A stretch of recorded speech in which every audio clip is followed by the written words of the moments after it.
Bonsoir. Ça va?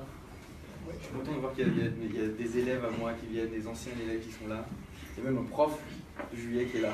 Ça va Antoine? Ouais. Bon. Bienvenue pour ceux qui ne sont pas déjà venus chez Jeddah avant. On est un bootcamp dédié au data science. Je suis Antoine aussi, le fondateur du bootcamp. Toutes les semaines, en fait, on organise des workshops comme ça. L'idée, c'est d'introduire un peu un concept dans les data science. Aujourd'hui, on va parler de data visualisation. Et on a Kent, du coup, de la SOG qui est là, et qui va vous parler pendant 1 heure de machine learning et data visualisation. Et voilà. Et après, une fois qu'on aura fini, on ira du coup dans la salle en bas pour une partie un peu plus networking, où là, on aura de la bière, de l'eau, si vous voulez aussi, pour discuter et échanger autour des sujets. Ok? Merci, Kent. C'est à toi. Merci. Bonjour. Du coup, comme Antoine disait, je m'appelle Kent Akereburu et en fait je suis data scientist à la Société Générale. Ça va faire, on va dire, 1 an et quelques mois en fait. 1 an et quelques mois, juste des petits éléments pour me présenter. J'ai fait l'NCAE, donc de formation plus data science orientée statistique. Combien sont familiarisés avec la data science ici en fait? D'accord. Machine learning. Ok, d'accord, ok. Bon, ben, ça tombe bien parce que je ne savais pas trop comment calibrer la presse. En fait, on va parler à la fois de machine learning dans l'ensemble et plus spécifiquement de data vis. Mais ça va rester assez général. Vous allez voir, la presse n'est pas vraiment longue. L'idée, c'est qu'à la fin, on puisse échanger vraiment sur tous les sujets, même au-delà de ce qui est marqué là. Du coup, oui, je disais en termes de parcours, donc voilà, j'ai fait l'NCAE, c'est formation en statistique, un peu d'informatique, pas autant qu'une formation classique de développeur ou d'informaticien. Et avant ça, j'avais fait un master d'économétrie, donc c'était plus les problématiques de politique économique, comment appliquer les politiques économiques sur évaluer l'impact des différentes politiques économiques. Donc j'ai commencé par ça et ensuite je me suis orienté purement sur la partie statistique et la partie data science.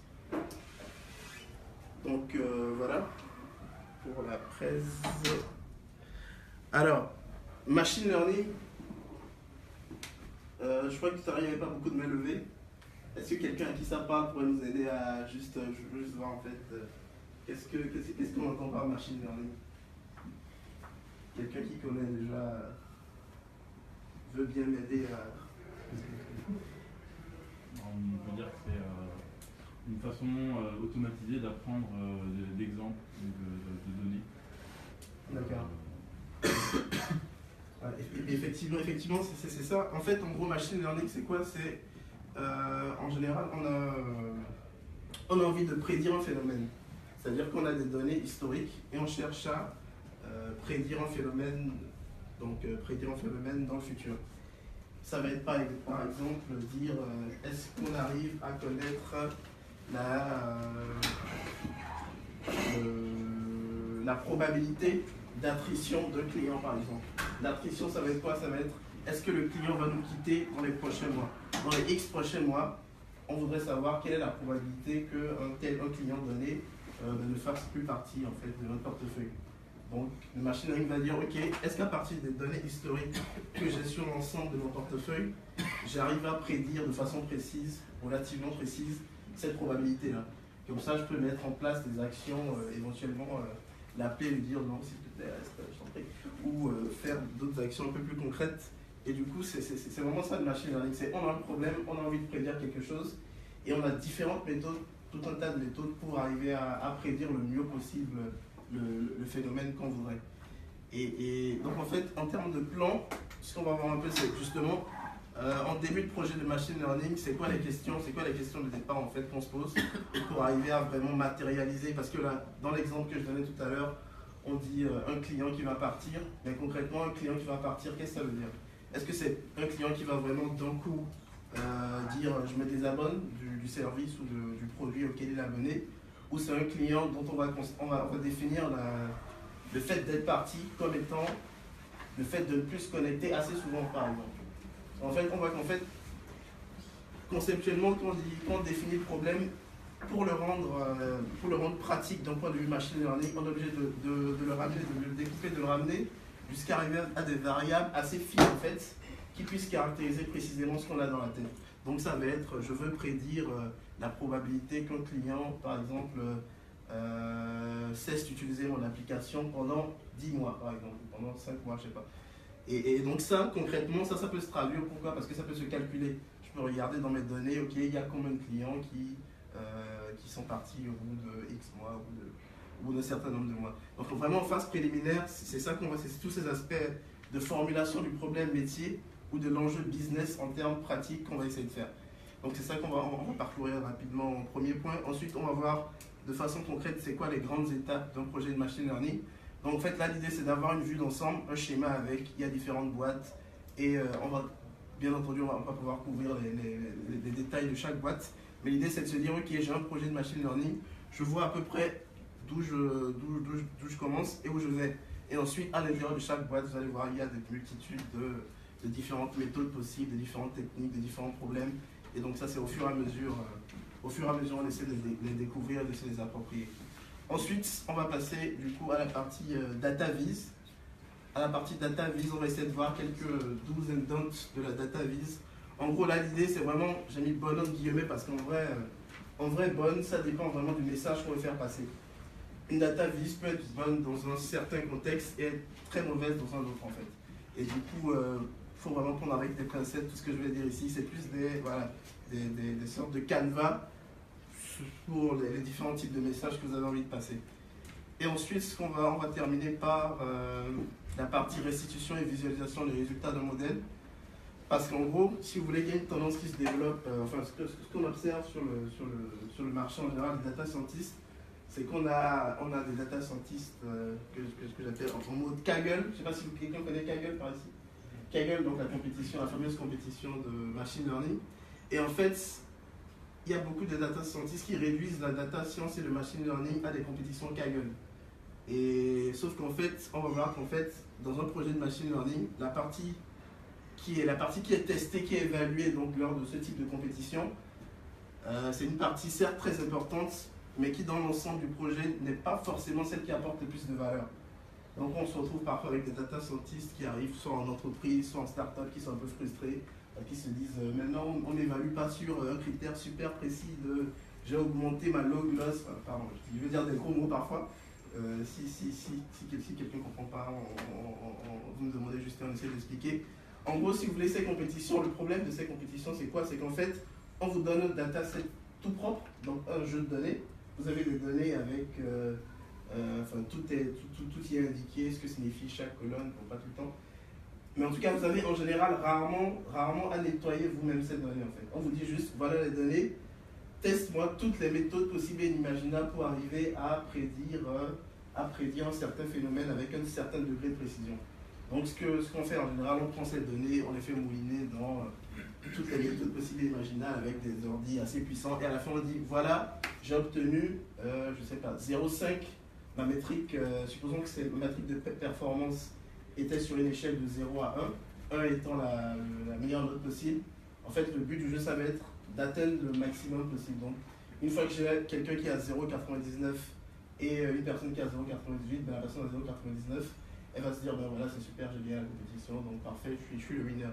Sauf qu'en fait, dans la vraie vie, entre guillemets, gagner 0,1 point sur une métrique de performance relativement obscure, c'est pas vraiment ce qui va intéresser les métiers ou en fait, c'est pas vraiment ce qui va être important pour le business. Donc en fait, moi l'idée c'est de me dire, de vous présenter un peu dans toutes ces étapes en fait, les parties avant et après ce qui est considéré comme du pur machine learning. Donc, au début, la modélisation du problème et à la fin, comment je restitue les résultats, quel type de graphique je peux faire. Donc, c'est vraiment ça qui va avoir de la valeur. Du coup, donc en fait, voilà ce que je disais, pardon. Petit problème de slide. Du coup, la première chose qu'on va se demander dans un projet de machine learning, c'est ok, d'accord, supposons que mon client c'est un métier donné, donc je sais pas, c'est on va dire on va dire, je vais rester dans le cadre de l'attrition. L'attrition, c'est-à-dire l'attrition, c'est quoi? C'est la capacité à prédire est-ce qu'un client va nous quitter ou pas. Est-ce qu'un client va nous quitter?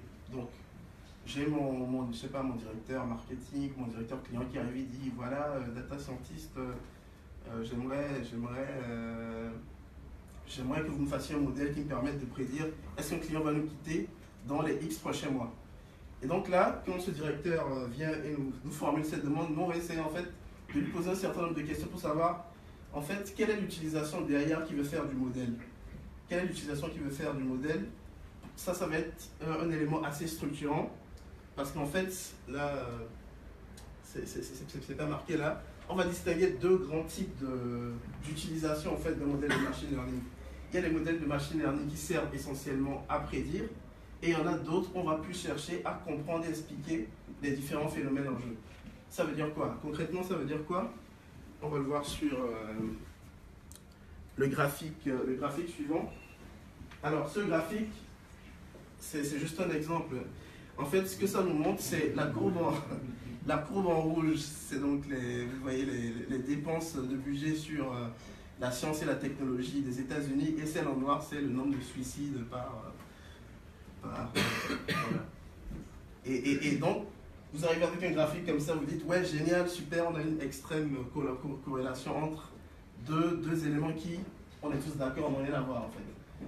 Et la question, ça va être, dans un modèle de machine learning, si votre objectif, c'est par exemple uniquement de prédire, vous voulez prédire par exemple le budget des États-Unis sur les postes sciences et technologies, ben, en théorie, vous pourriez dire, ok d'accord, plus il y a de suicides, plus en fait le budget va augmenter. Bon, vous aurez le droit de faire ça, pourquoi? Parce que si vous ne cherchez pas à comprendre les mécanismes qui expliquent réellement en fait les dépenses de budget, c'est pas grave en fait, parce que votre modèle, ce qu'il va faire, il va détecter plein de corrélations et il va se dire, ok, lorsqu'il y a plus de suicides, j'observe que le budget des États-Unis sur le poste science augmente. Je ne vais pas chercher à savoir est-ce que cette relation est vraie ou fausse, c'est pas mon objectif. Ce que moi je veux, c'est juste à la fin de l'année, avoir un chiffre précis qui m'estime de combien sera le budget des États-Unis. Comme ça, dans la loi de finances N+1, je peux dire, ok, j'estime qu'on a besoin de tel montant pour l'année suivante. Personne ne va me demander, mais oui, mais comment vous êtes arrivé à prédire ce chiffre? Est-ce que ça prend en compte telle ou telle chose? Si la compréhension n'est pas mon objectif, ben je peux m'appuyer sur ce type de corrélation. Et vous allez voir, il y en a plein comme ça, plein d'exemples comme ça qui sont assez drôles. Donc là, par exemple, c'est le taux de divorce dans l'état du Maine et la consommation par tête de margarine. Bon, voilà, on a envie de dire des choses qu'il ne faut pas dire en fait. On a envie de dire des choses qu'il ne faut pas dire. Et là, pareil, conceptuellement, il n'y a peut-être aucune relation crédible en fait entre ces deux variables.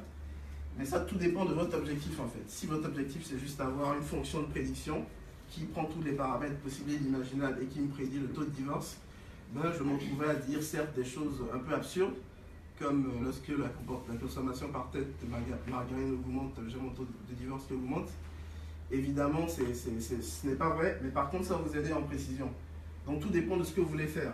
En fait, ce que j'essaie de montrer là, c'est que le problème, en utilisant ce type de corrélation, qu'on appelle en général des corrélations fallacieuses, c'est pas grave si vous voulez juste prédire, mais par contre, le problème survient dès que vous avez envie en fait de mettre des actions qui vont influer sur un phénomène.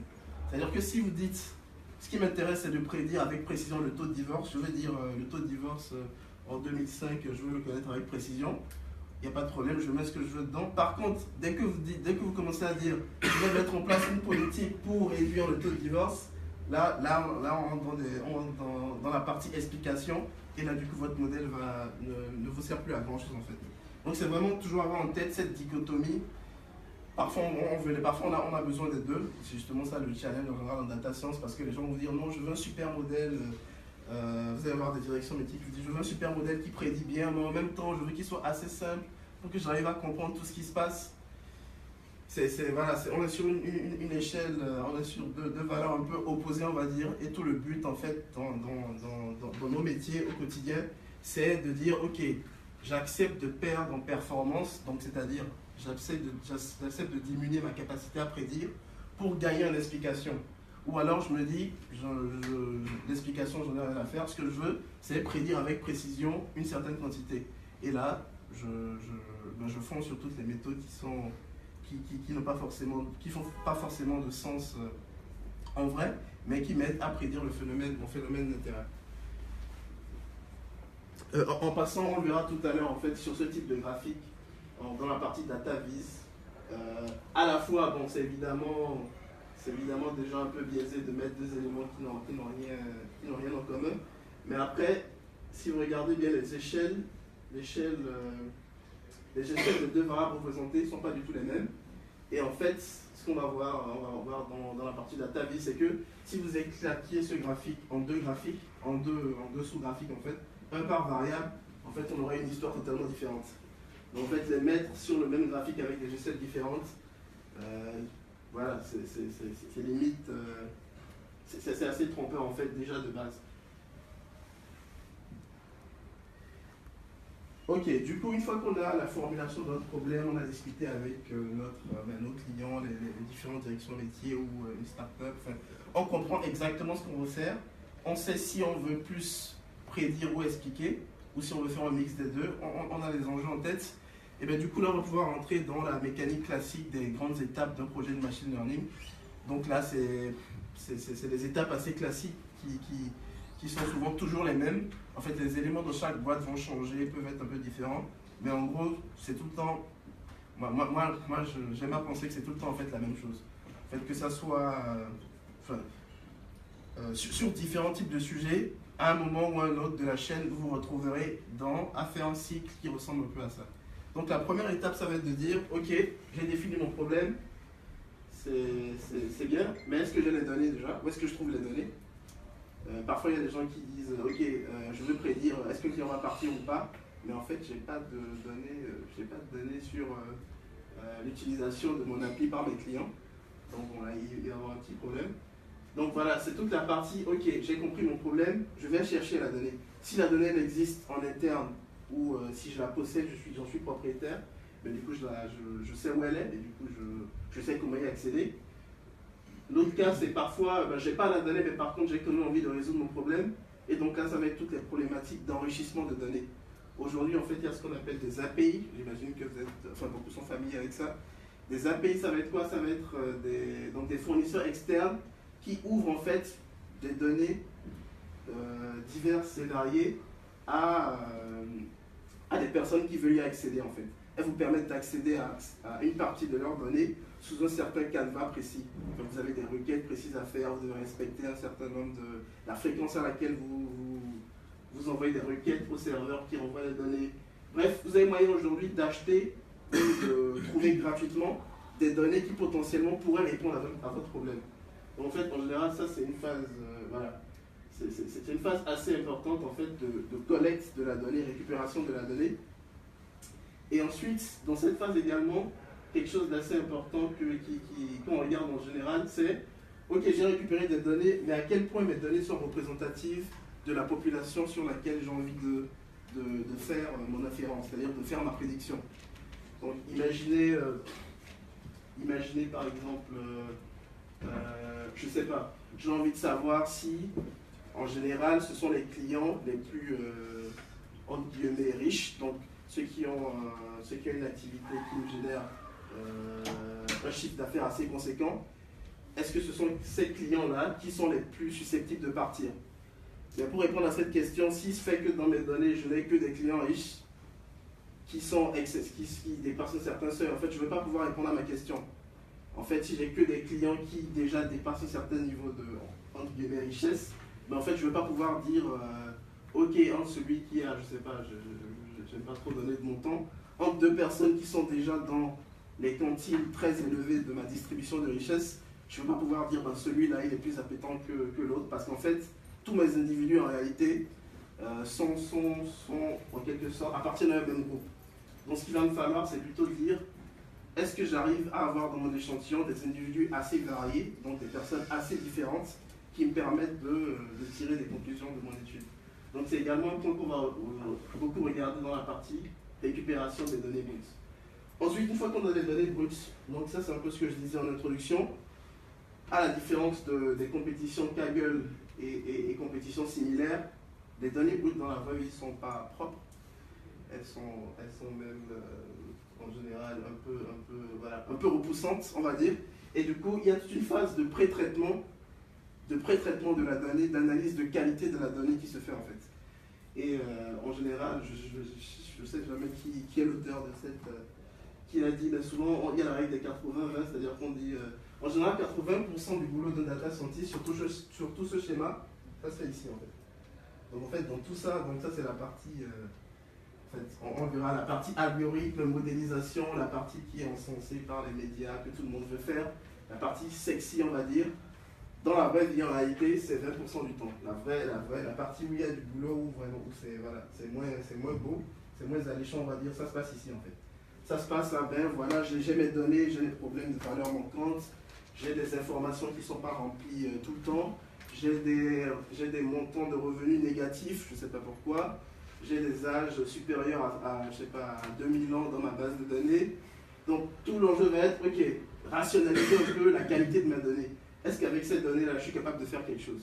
Donc là, à ce niveau, il va y avoir passer beaucoup de temps à dire, ok, je valide oui ou non, ma donnée est d'une qualité suffisante pour réaliser mon étude.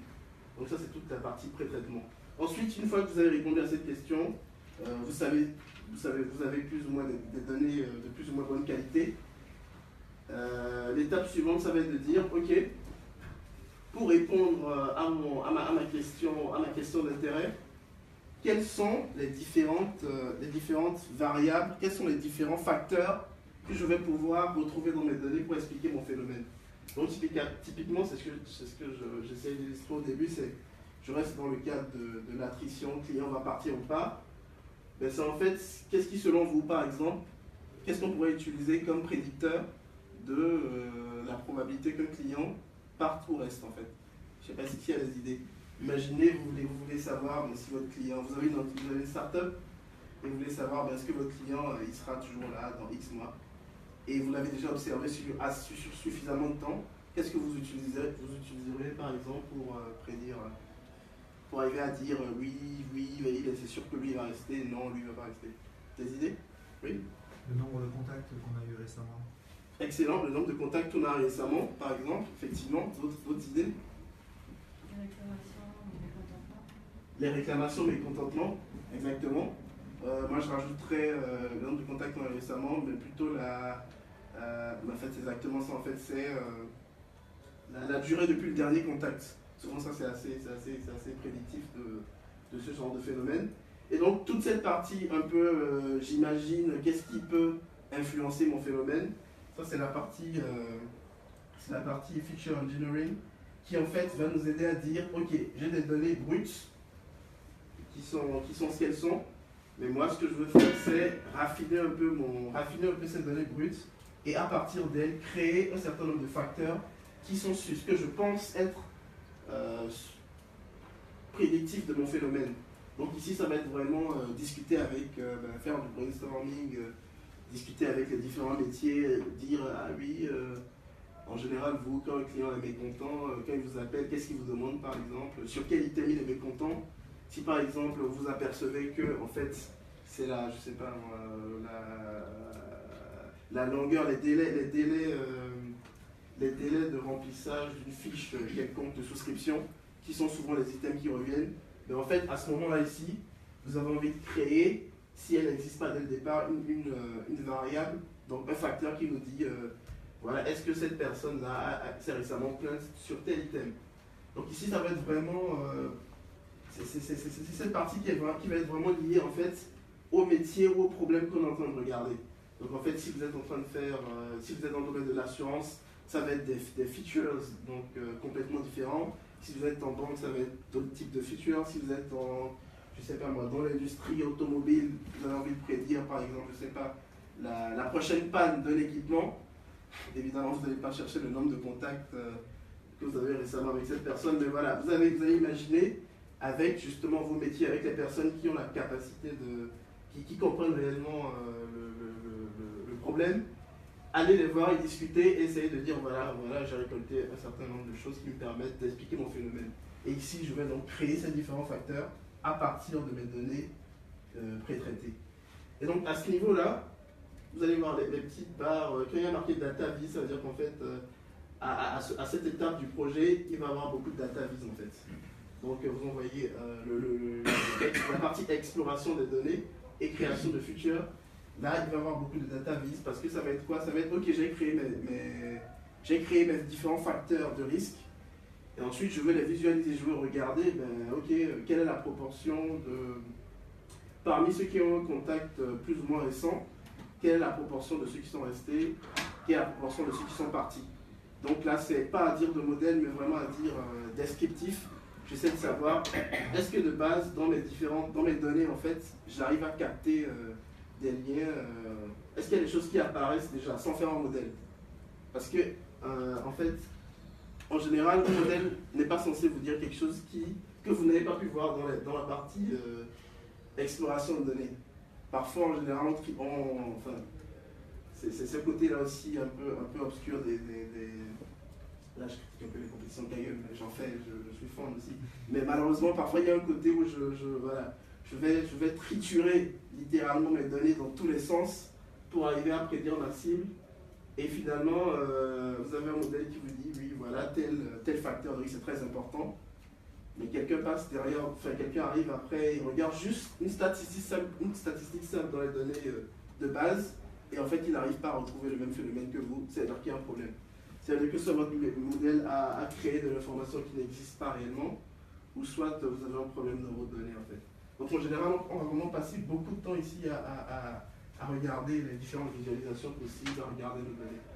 Ensuite, une fois que ça c'est effectué, on arrive vraiment à la partie machine learning, c'est-à-dire où on va se dire, ok, quel type de modèle en fait je peux appliquer, je peux utiliser pour prédire ma cible en fait. Donc en général, je ne sais pas à quel point vous êtes familier avec ou pas, en général ce qu'on fait c'est qu'on va diviser notre échantillon de données en une base dite d'apprentissage, c'est-à-dire c'est celle sur laquelle on va apprendre notre modèle. Et ensuite, on aura une base dite de validation sur laquelle on va tester notre modèle. Parce qu'évidemment, si ces deux bases sont confondues, on risque d'avoir une vision extrêmement optimiste de notre modèle en fait. Et ça on le constate c'est quelque chose qui s'observe très, très souvent dans la réalité.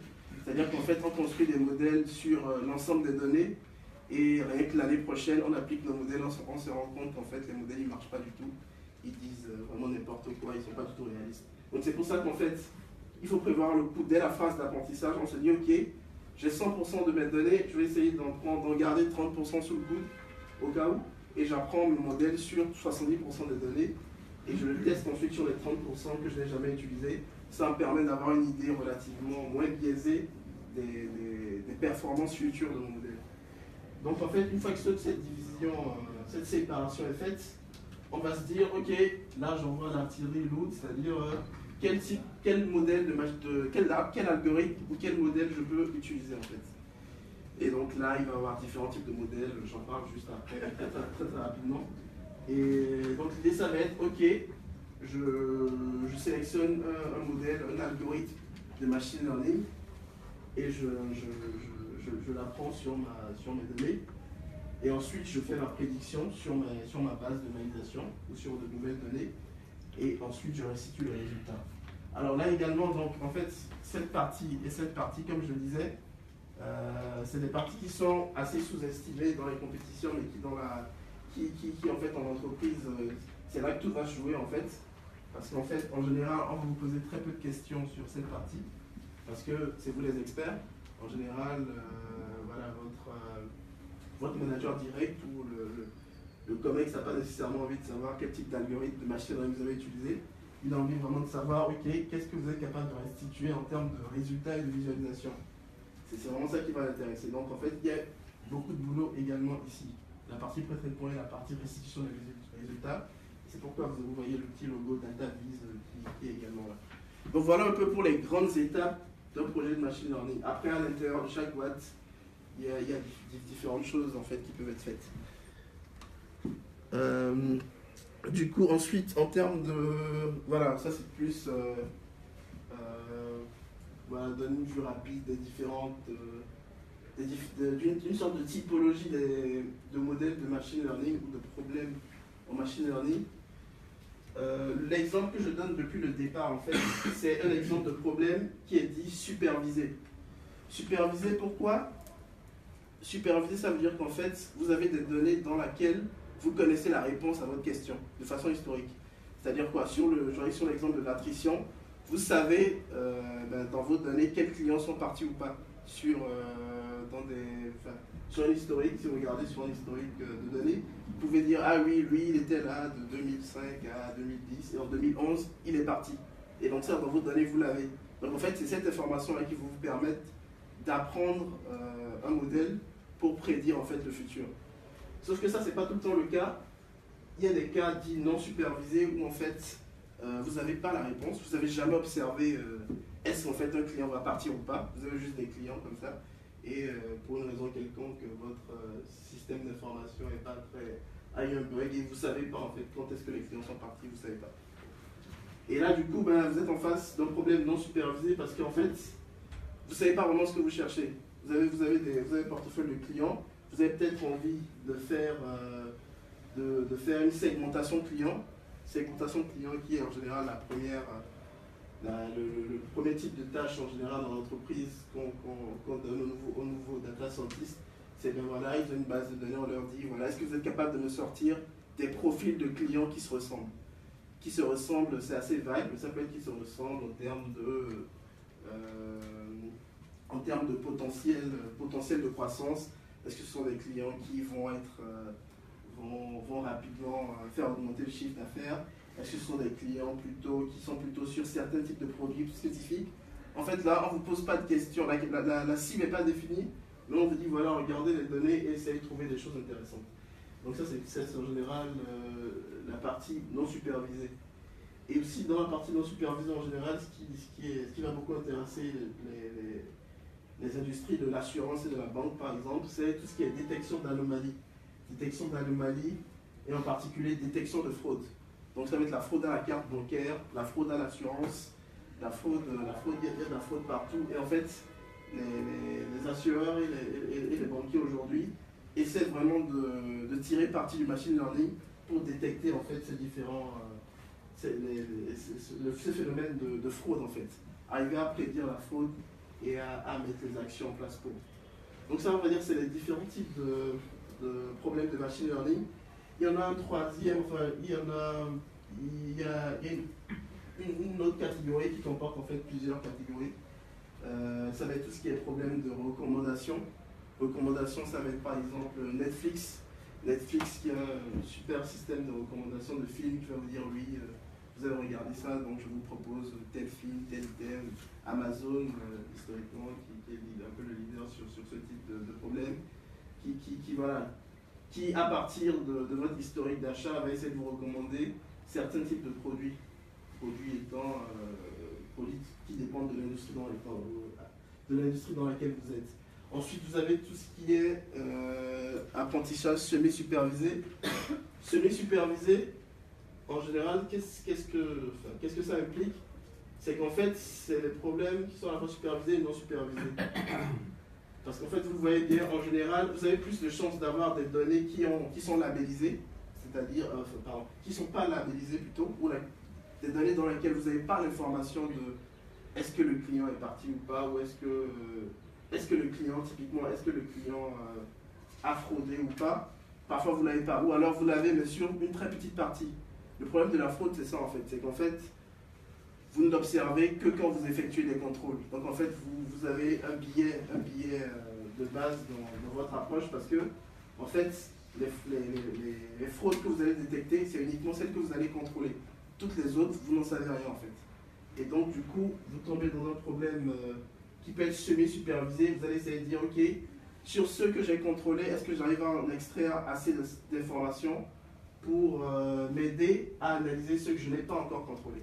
Ça va être ça l'idée, sachant que les proportions vont être en général très déséquilibrées. Vous allez avoir peut-être, je ne sais pas, 1% de fraude dans vos données et vous avez des millions de transactions pour lesquelles vous devez dire est-ce qu'il y a suspicion de fraude ou pas.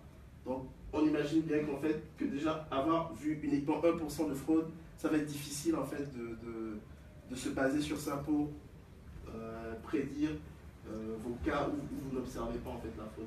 En fait, ça c'est juste pour voilà, donner une petite idée des principaux types de problèmes en machine learning. Et on va passer du coup à la partie bonne pratique en data vis. Alors data vis déjà c'est quoi? En fait, ce qu'il faut savoir c'est que historiquement les statisticiens, on va dire, les statisticiens ou la version 0 des data scientists, on va dire, en fait, l'objectif, le but vraiment dans la data,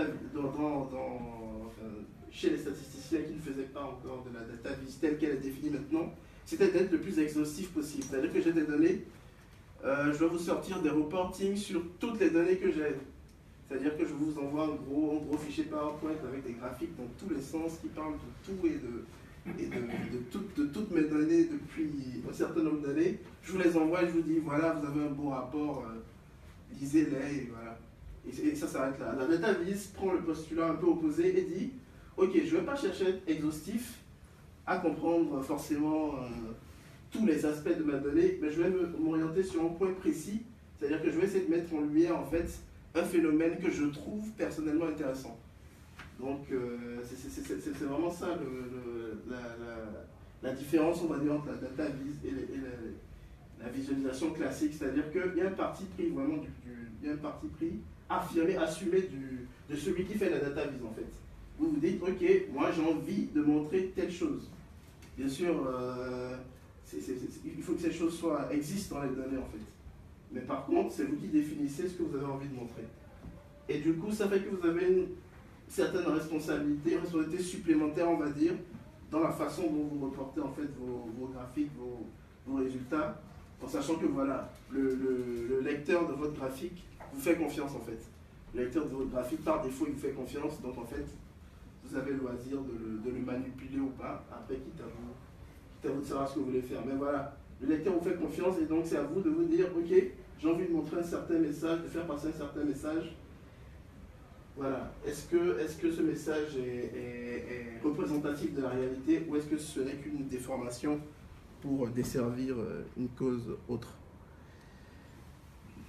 Alors, un premier élément de bonne pratique, c'est qu'en fait, la data vis, il n'y en a pas besoin tout le temps. C'est le premier message en fait que j'ai envie de dire, c'est que parfois, une seule phrase, un texte, ça suffit en fait. Parfois, il n'y a pas besoin de data vis. Donc typiquement là, vous voyez, il y a deux barres où en fait c'est quoi? C'est une enquête où on a des répondants qui expriment en fait leur préférence pour un produit A ou pour un produit B. Et donc là, ce qu'on dit, c'est juste que voilà, sur le nombre de répondants qu'il y a, il y en a 237 qui disent préférer le produit A et 112 qui disent préférer le produit B. Ok, la visualisation est pourquoi pas, mais la question c'est est-ce qu'en réalité une seule phrase de type de cette forme n'aurait pas suffi en fait? Est-ce qu'une phrase tout simplement qui dit ce qu'on voit là n'aurait pas suffi? Est-ce qu'il y a besoin de faire un graphique? Ça reste, c'est une question, moi personnellement je ne pense pas, parce qu'en fait si vous avez trop peu d'informations, ça veut dire en fait que vous n'avez pas besoin, de la mettre dans un graphique en fait. Parce qu'un graphique, une visualisation, l'idée c'est de résumer les données. Et si en fait si vos données sont déjà très résumées, ou n'ont pas besoin de résumer, ben en fait dites-le juste en fait. Dites ce que vous avez envie de dire et ne faites tout simplement pas de graphique. Bon, encore une fois, comme je le disais au début, voilà, la data vis, il y a un côté très artistique et personnel, donc voilà, prenez avec beaucoup de pincettes tout ce que je suis en train de vous dire. Parfois c'est des partis pris. Il y a beaucoup de partis pris en termes de data vis. Une autre chose également qu'on va voir en termes de graphique, c'est qu'en fait, on peut faire dire beaucoup de choses à un graphique en modifiant la façon dont les axes en fait, du graphique sont présentés. typiquement là, on se retrouve avec deux graphiques qui présentent les mêmes données, sauf qu'en fait, dans celui de gauche, le graphique, l'axe des ordonnées, donc qui est celui-là, démarre en fait à 90. Il démarre à 90, alors qu'ici, on a l'axe qui démarre à 0 en fait. Donc tout ça, c'est des proportions. Des proportions qui concernent les différents produits qui sont mentionnés là.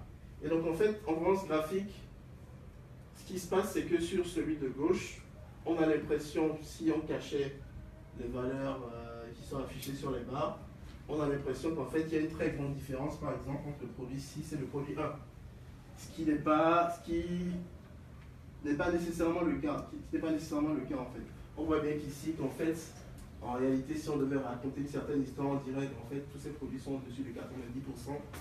Est-ce que la différence entre le produit 1, 2, 3, est-ce qu'elle est vraiment significative?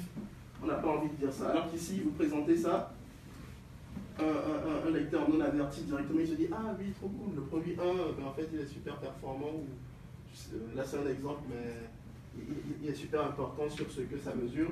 Et le produit 6, c'est pas assez important. Donc, l'idée, c'est de dire, mettez toujours vos graphiques, en fait, à la bonne échelle, c'est-à-dire, s'il y a un minimum, voilà, s'il y a une valeur minimum, en fait, sur un axe, ben, mettez-la. Mettez-la, ou alors expliquez, mettez un graphique, si pour des raisons de, je sais pas, de mise en forme, vous avez besoin de changer les axes, précisez-le en fait. Ne laissez pas le lecteur conclure des choses qui n'existent pas réellement en fait. Donc c'est vraiment ça le message de ce slide. Alors ici, c'est un graphique un peu dans la même veine que les premiers graphiques présentés. Donc les graphiques avec le taux de divorce et je sais plus ce que c'était. Le suicide, voilà, le suicide. Donc là, on est sur des exemples de même type. Donc là, on a un graphique qui nous donne, donc celui en bleu plus foncé nous donne les ventes, je pense que c'est en montant, donc en chiffre d'affaires, je pense. Les ventes d'iPhone aux États-Unis et le nombre de morts causés par des chutes d'escalier. Bon, on voit ce graphique, on a effectivement envie de dire qu'il y a une petite corrélation, mais en fait, la vérité, c'est que les axes ne sont pas du tout pareils. Et qu'en fait, si on éclatait ces deux graphiques, on aurait une histoire complètement différente. On n'aurait pas l'histoire qu'on a envie, qui nous est présentée ici, en fait. Donc, pareil, de ce côté, c'est plutôt une corrélation négative entre la consommation de sirop de maïs et les sommes dépensées en droit à des événements sportifs. Donc là, on pourrait se dire, oui, voilà, puis je dépense, moi je consomme. Voilà, pour se dire des choses qui n'existent pas réellement, tout simplement parce qu'on a des axes qui représentent des choses totalement différentes et qui sont, voilà, en plus sur des échelles qui ne sont pas du tout les mêmes en fait. Donc là, le message c'est, les graphiques à double axe, voilà, c'est en général, c'est pas une très bonne idée, sauf si en fait, vous ajoutez à votre data vise des éléments qui montrent clairement que vous n'êtes pas sur la même échelle. Donc ici, c'est clairement pas le cas. Donc, en général, moi personnellement, je m'abstiens de faire des graphiques avec deux axes en fait. Je ne sais pas s'il y en a qui sont familiers avec les différentes librairies de data vise, les outils pratiques de data vise. Dans R par exemple, dans R, il y a une librairie qui s'appelle ggplot2. ggplot2 est en fait le créateur de cette librairie qui est quelqu'un d'assez connu en data science en général. Mais dans ce package-là, il vous déconseille fortement de... Enfin, vous n'avez pas la possibilité de faire des graphiques qui ont deux axes en fait. Vous n'avez pas la possibilité, vous pouvez essayer de bidouiller, vous allez peut-être y arriver, mais en fait, tout est fait pour vous empêcher de faire ça. Donc en général, voilà, moi je pense que ce n'est pas une bonne idée. Mais même warning que les conseils précédents, tout dépend de votre message, donc à vous de voir. Un autre élément très important, sur les couleurs, ça m'a valu quelques remarques parfois parce que bon, à un moment j'aime beaucoup les couleurs. Bon, là sur ces deux graphiques-là, on voit clairement que la couleur n'apporte pas beaucoup d'informations. Donc je sais pas ce que les couleurs montrent en fait.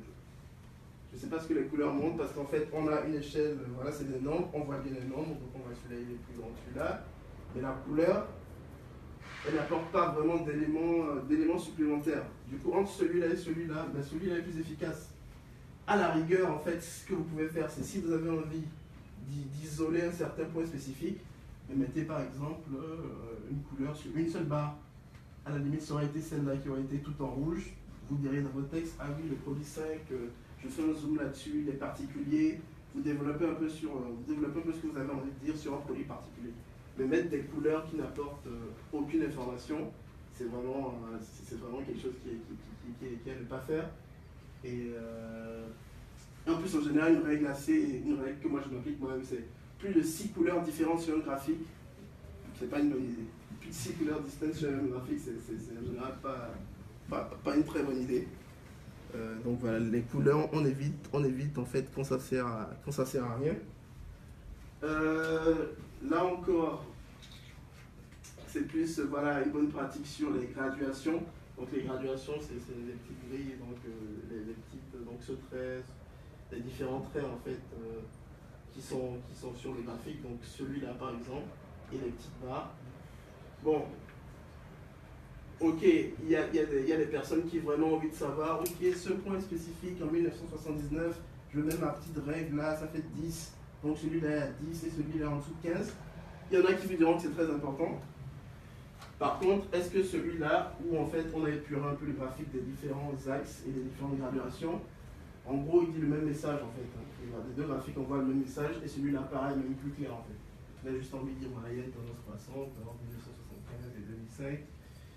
Éventuellement avec quelques pics ici et là, mais pas plus en fait. Vous n'avez pas besoin, selon votre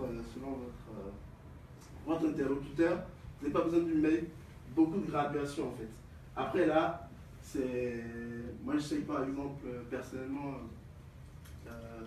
souvent on aime bien, on déroge à cette règle en fait de gradation superflue, parce que voilà, vous avez des personnes qui vont vraiment vous challenger sur des petites choses du type, ouais, non mais lui il a 15,55. Donc ça dépend de votre interlocuteur. Ça dépend à qui vous vous adressez. Celui-là peut être, il est peut-être moins lisible, mais certains peuvent le préférer parce que voilà, ils peuvent avoir des éléments de comparaison plus rapides. Et celui-là, il est clair, efficace et il apporte en gros le même message global en fait. Alors, une autre bonne pratique. Voilà, c'est qu'en général, quand vous avez des données quantitatives que vous présentez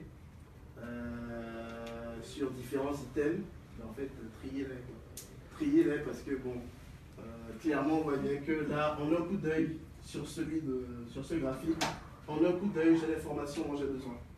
En un coup d'œil, je dis, ah, paf, data H, c'est super, c'est génial, je ne sais pas ce que ça mesure là, mais voilà, c'est à 17 et je sais que data A, c'est le plus petit. Alors que vous me présentez ça, je suis obligé de dire maintenant, mais qu'est-ce qui se passe? Là, lui, c'est le plus petit. Bon, c'est un peu. Voilà. Le lecteur va s'en sortir, mais voilà, il a un peu plus de mal. Et en général, si on peut éviter d'amener le lecteur à faire des calculs, mieux c'est en fait. En fait, il ne faut pas qu'un lecteur, en regardant votre graphique, ait une opération plus compliquée à faire que regarder le graphique en fait. Dès que votre graphique oblige le lecteur à regarder un peu tout ce qui est distance, position, de façon précise dans votre graphique, c'est qu'en fait, le graphique n'est pas assez efficace en fait. Là ici, voilà, il n'y a pas à s'embêter, il sait que c'est classé, il peut dire voilà, lui c'est le premier, c'est le deuxième, et ça passe en fait. Donc voilà, tout le temps ça, des graphiques comme ça, tout le temps les trier. Tout le temps vraiment les trier. En termes de bonnes pratiques aussi, tout ce qui est courbe d'évolution, en fait, là encore, ça dépend du message que vous voulez faire passer. En fait, sur le graphique de gauche, vous avez la courbe de deux quantités donc, qui correspondent à deux produits différents. Et en fait, là, typiquement, sur ce graphique, ce que vous avez envie de montrer, ce que vous pourriez avoir envie de montrer, c'est de dire, en fait, de regarder les différences entre les deux courbes au cours du temps. L'évolution de la différence entre les deux courbes au cours du temps. Donc là, on voit par exemple que, je sais pas, à cette période-là, la différence était assez élevée, et la bleue est toujours au-dessus de la rouge. Arrivé vers cette zone, on est un peu à l'équilibre, donc les courbes se croisent, et là, la différence est un peu plus élevée. Sauf qu'en fait, si c'est ça que vous avez envie de montrer, montrez-le directement. En fait. Montrez pas les deux courbes, faites la différence, et représentez la différence. Donc en fait, cette courbe ici en vert, ça représente la différence des deux courbes. Donc en fait, là, on voit directement que, ah oui, dans cette zone, il y avait moins de 10% d'écart, et dans cette zone, il y avait, je sais pas, 20-10% d'écart. Donc là, encore une fois, c'est à vous de voir. Selon le message que vous voulez passer, si vous avez envie de communiquer ça, ben, vous le mettez directement. Si vous avez envie de garder le produit, vous pouvez le garder. Mais typiquement, la bonne pratique, c'est si je peux réduire quelque chose dans mon graphique, ben je le fais. Si je peux réduire quelque chose, je peux enlever quelque chose dans mon graphique sans heurter le message que je veux faire passer, mais systématiquement faites-le en fait. Tout ce que vous pouvez enlever dans le graphique sans dénaturer votre message, la règle c'est faites-le. Gardez uniquement ce qui sert à votre message. Donc ça c'est une autre entre guillemets bonne pratique. Donc en fait là je passe un peu rapidement sur des bonnes pratiques un peu générales. Après on aura le temps de discuter plus abattant, plus sur différentes choses si vous avez envie de savoir, que vous pourriez avoir envie de savoir. En fait, ce que j'avais envie d'aborder dans la dernière partie, c'est en fait tout ce qui est visualisation des résultats de modèles de machine learning. En fait, quand vous faites un modèle de machine learning, en général, vous arrivez à la fin, vous dites, ok, mon modèle est super performant parce que on vous a donné une métrique au départ, on vous a dit, ok, il y a une métrique un peu obscure qui va de 0 à 100. Et on vous dit, en fait, plus vous êtes proche de 100, plus votre modèle est super. Donc, en fait, si vous arrivez, vous dites, ok, j'ai calibré mon modèle, j'ai fait tout le process de machine learning et ma métrique est à 98, c'est très bien, mais enfin, qu'est-ce qu'on en fait en fait concrètement? Est-ce que je peux pas dire plus précisément, ok, j'ai 98, c'est très bien, mais peut-être que mon modèle n'est pas forcément... est moins bon dans certaines zones en fait. Par exemple, l'attrition, si je prends le cas de l'attrition toujours, je peux me dire, ok, j'ai un modèle qui arrive à me prédire au global la probabilité qu'un client se désabonne de mon service avec une grande finesse. Par contre, en regardant les données, potentiellement, vous n'êtes pas aussi bon peut-être chez les hommes en fait. Peut-être en regardant la sous-population des hommes, votre modèle n'arrive pas bien à prédire parmi cette catégorie parmi les hommes, en fait, quelle est la probabilité d'attrition, en fait, la probabilité qu'ils vous quittent. Donc, en fait, si vous avez, vous dites j'ai 98 au global, préférez plutôt, ce qui est plus intéressant, c'est de dire, ok, j'ai 98 au global, mais par contre, quand je l'observe dans certaines zones particulières de mes données, j'arrive à dire, ok, en fait, il est 98 au global, mais en fait, sur certaines parties, il n'est pas très bon. Sur d'autres parties, il est meilleur. Donc, en fait, comment on pourrait s'en servir? En fait, le fait de visualiser vos résultats, votre modèle sous différents angles, ça vous permet, en fait, d'imaginer les différents angles qui pourront être utilisés au moment où le modèle sera mis en production. Typiquement, en assurance, par exemple, ce qu'on aime bien faire, là, je n'ai pas mes graphiques. Mais c'est en général, on se dit, imaginez, vous avez une prime, vous avez une voiture, vous payez une certaine prime d'assurance.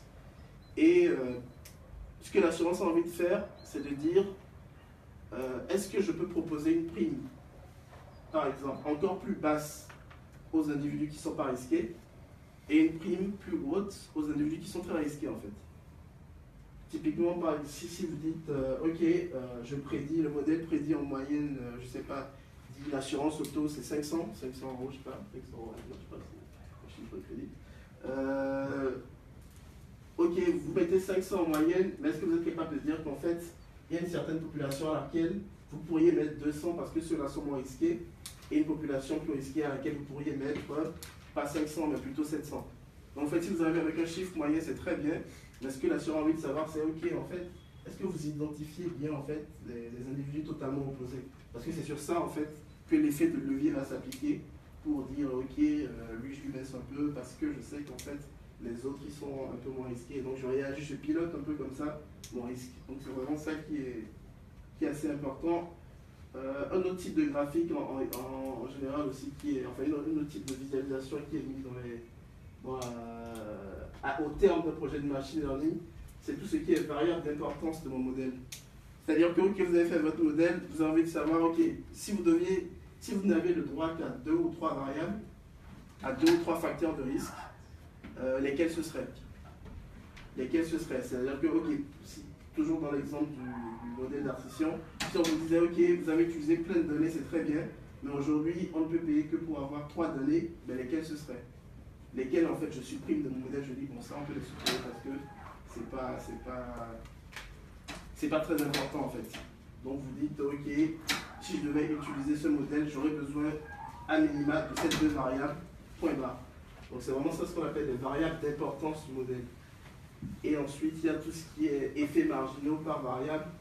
Effets marginaux par variable, en fait, ce que ça nous dit, c'est est-ce que j'arrive à dire en fait, pour un facteur de risque donné, lorsque ce facteur de risque, si c'est une quantité continue, par exemple, est-ce que quand la variable augmente, est-ce que mon risque augmente ou est-ce que mon risque diminue plutôt?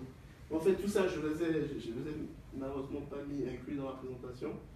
Mais en fait, c'est des types de visualisation qui viennent après la partie, une fois que le modèle est fini.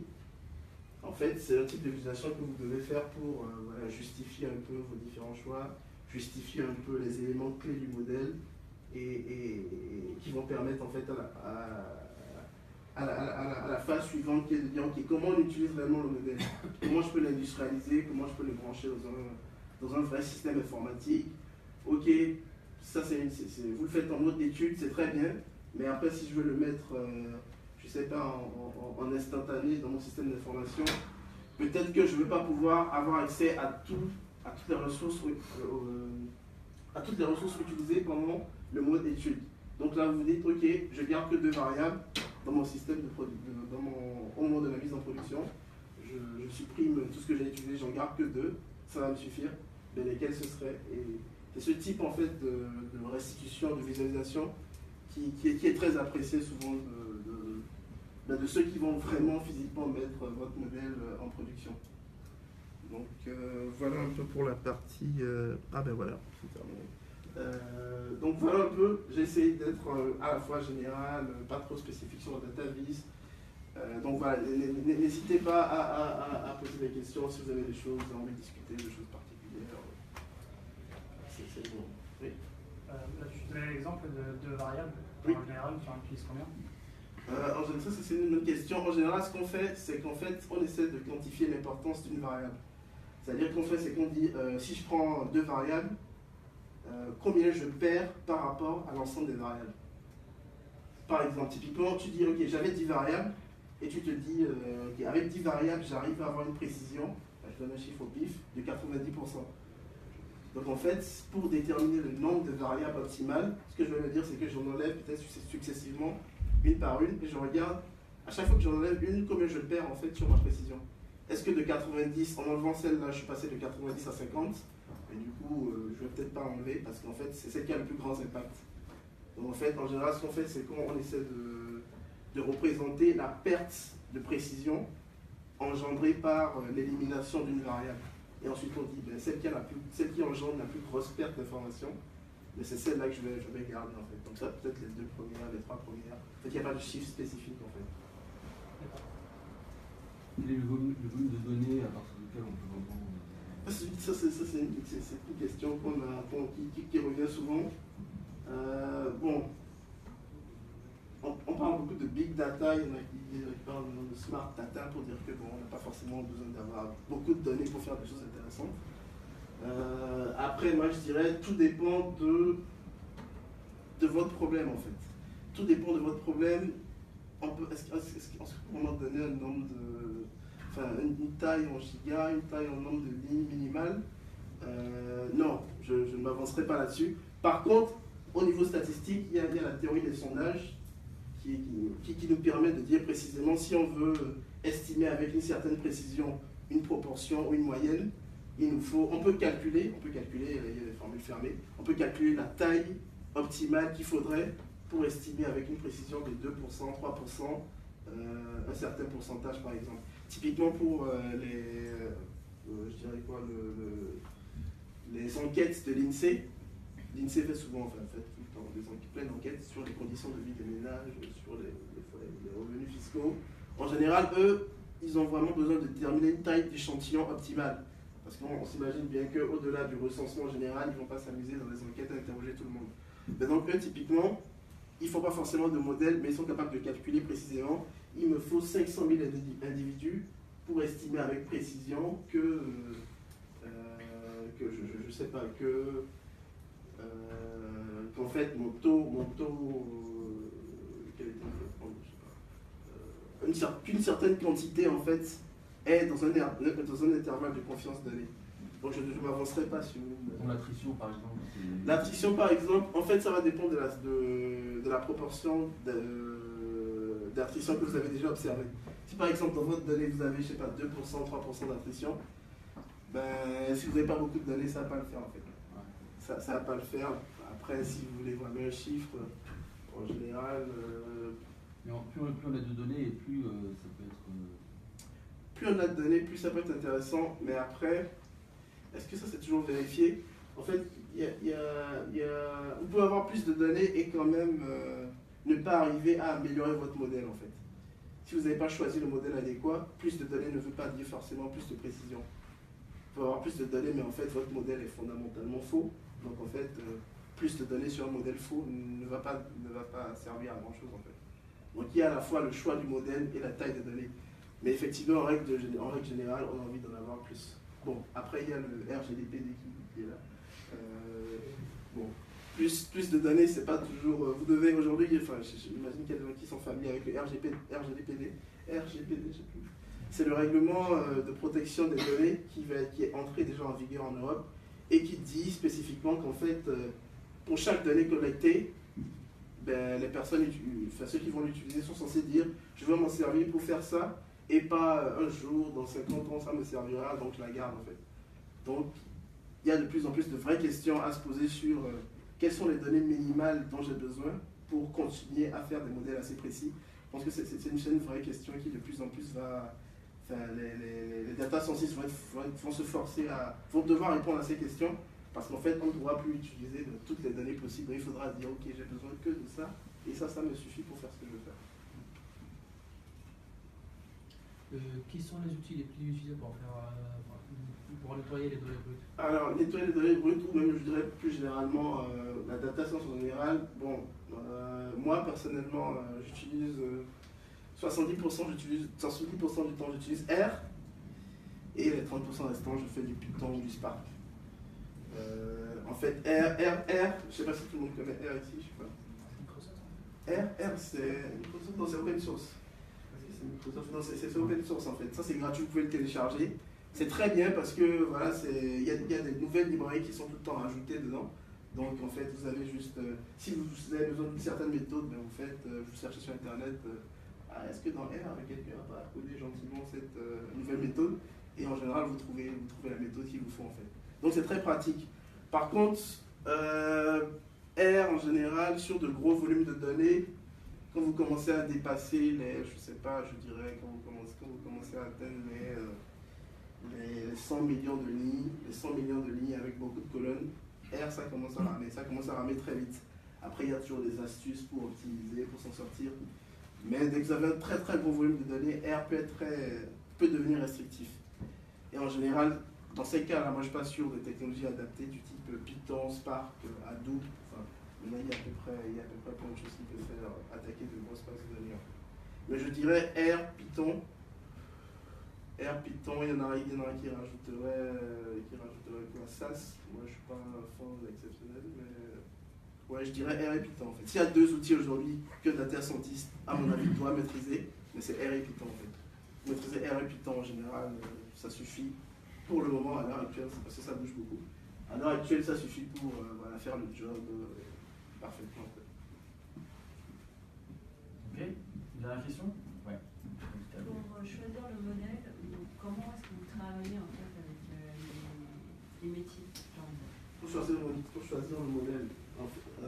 Alors. Comment est-ce que, à quel moment ils interviennent? Comment est-ce qu'ils vous influencent dans le choix du... Effectivement, ça c'est une bonne question parce que souvent, parfois, non, je dis pas souvent, je dirais parfois en fait, les métiers ont déjà une certaine idée de la réponse à la question. Et bon, parfois ils ont envie, mais en fait, ils ont fortement envie que vous retrouviez la réponse qu'ils ont en tête. En fait. Bon. Et donc, ça peut poser des petits soucis, parce qu'en général, vous avez des métiers qui ont une idée, qui ont une histoire, qui ont déjà, voilà, qui ont un discours, et vous rentrez dans les données, vous trouvez des choses, on va dire, un petit peu différentes. Bon. Là, il faut tenter de réconcilier les approches, c'est-à-dire qu'il faut tenter de voir, ok, mais en fait, sous cet angle, c'est pas exactement ça, sous tel autre angle, c'est pas exactement ça. Bon, il y a un consensus à trouver, mais en général, ils interviennent à la phase de définition du problème et à la phase de restitution des résultats. Et ben, quand la restitution des résultats ne met pas tout le monde exactement, enfin, crée des doutes, ben là, ils challenge en général sur le modèle, ils disent, ben, en fait, votre modèle, est-ce qu'il marche bien, comment ça marche, et tout ça. Et là, vous êtes obligé de vous devez répondre, vous êtes capable de justifier le résultat que vous avez trouvé en fait. Particulièrement quand c'est contre-intuitif. En général, quand le résultat est intuitif, personne ne se pose beaucoup de questions, mais dès que vous dites quelque chose qui est pas très intuitif, ben en fait, vous êtes très vite challengé. Parfois, à juste titre, parce que parfois, effectivement, vous avez fait des choix un peu douteux, on va dire, qui est après votre modèle, dit des choses un peu absurdes. Et là, vous êtes challengé à juste titre, parfois pas forcément. Et donc là, ben, tout est dans le dialogue, tout est dans le discours. Bravo.